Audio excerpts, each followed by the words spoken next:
So, it's warm enough out, we're tapping trees today, and I'm going to walk you through how we do it. Normally we'd use an old bit and brace, but what we got is just cordless drills. You want to do it on the south side of the tree, because up here is where all the sun's going to be at. It's the warmest spot for the sap to run. You generally go a little bit higher than your bucket, and you go in at a slight angle like that, and you go, 2 inches or so in. You don't want to tap any tree that's smaller than about 8 inches in diameter. This is the first year this tree's been tapped. So you just go in, you find a good spot.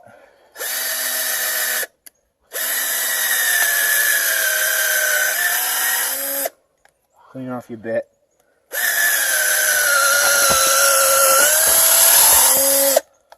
And as you can see, all that sap running out, that's what we're trying to catch.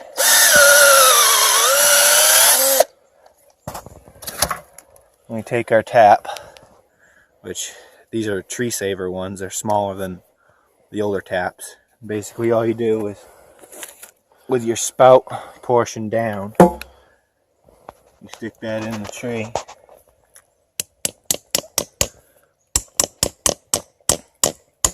Hammer it in until you feel a little bit of resistance. Too much resistance and you'll crack your tree. Straighten out our pipe, or our hose. And just like that, she's all set. Okay. Over 3/4 of a jug?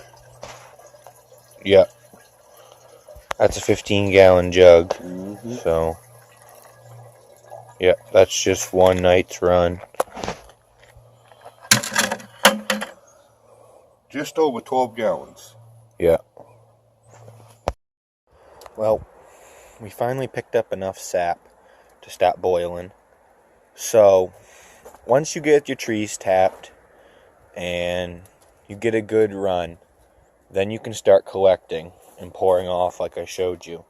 And we have 15-gallon jugs, and we collect out of a 5-gallon store and a 15. And we have just a little funnel right here that we have cheesecloth in and some clothespins, and that strains all the nastiness out of there. If it's warm enough, you'll get bugs that'll come in and drown in there. You'll get dirt, tree bark, stuff like that that you don't want in there.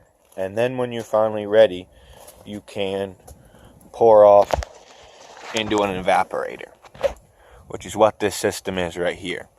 Basically, this is your firebox right here, and you have your damper down there, which are those holes, and this keeps the fire, or this keeps most of the heat running towards the back of the fire, which is where your pan is. And your pan is where all your sap goes. And the harder the boil you can get, the faster it's going to evaporate. We just got done filling this, so it's not boiling just yet. There's a little bit of boil coming right over there if you can see it. And then it just goes up the chimney right through there. And we have a big section here, which is where our kettle is, which this is our preheating pot. Our preheating pot gets the syrup up to temperature from around freezing is where you want to keep it, right around 31 to 35 degrees in there. And this keeps it hot enough so that when we do add more into our pan, that we're not going to lose our boil as fast, or it can recover a lot quicker. And on our pan, we have our pour off right over here. And basically all that is just a piece of half inch pipe with a regular outside garden spigot on it that would go on a house. So that's the system that gets the whole entire thing boiling. Now, depending upon what kind of trees you have around you for maples, depends upon how much sap you need. But the general rule is between 30 and 40 to 1.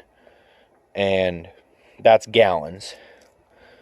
I don't know what liters is or any of that crap for you Canadians, but that's what we have for our sap boiler. This is the first year we've run this setup. This is our biggest setup yet. We just got done making this. It's made out of a 275-gallon oil drum that me and my dad chopped up and made into our boiler. So this is a big tree. This is our biggest tree we have. I mean, this thing is immaculate. I don't know how big it is, but this just goes to show you that you can run about, I believe it's 1 tap every 8 inches that you want. This tree is big enough. We have 6 taps in it, and it all goes into one 15-gallon drum. Now again, you only really want to tap on your southerly side. So you can't go all the way around a tree because you want to leave some sap for photosynthesis to occur in the springtime when it gets warm enough.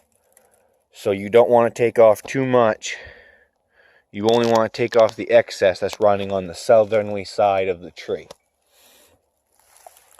And down in there, I don't know if y'all can see it, but she's dripping.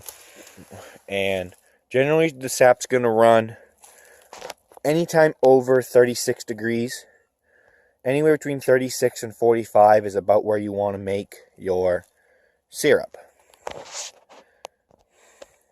So like I was saying, you don't really want to go over 45 degrees because that's when your trees start making leaves, and that's when they really need this sap. This early in the year, they don't really need this sap because they're not going to have leaves until May. I mean, that's 3 or 4 months away. They don't really need this sap. It's just constantly coming from the roots and going up through. If you go too cold, the trees won't run. Anything under about 36 degrees and the trees will not run. Or not very well, at least. The more sun you have, the better they're going to run because it heats up the trees. If you have a cloudy day and it's 36 degrees, you might not have any run. So that's the logistics on sap making. And we'll get back once we get some syrup finished off later on in the day. So back out here still making syrup. And this is another thing I forgot. I don't know if we're going to be able to see it or not, but there's a whole bunch of foam that's going to float up on here. And you can see, hopefully you can see all those impurities and stuff in there. We want to get those out of our syrup to make it as clean as we possibly can. Yeah.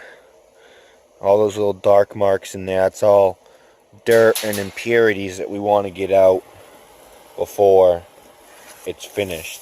And you're only going to get those impurities out when it's really coming to a really hard boil.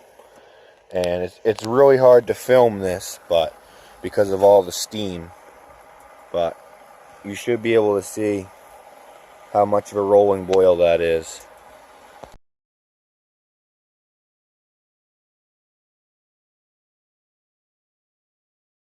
Folks, that wraps up the first run of maple syrup.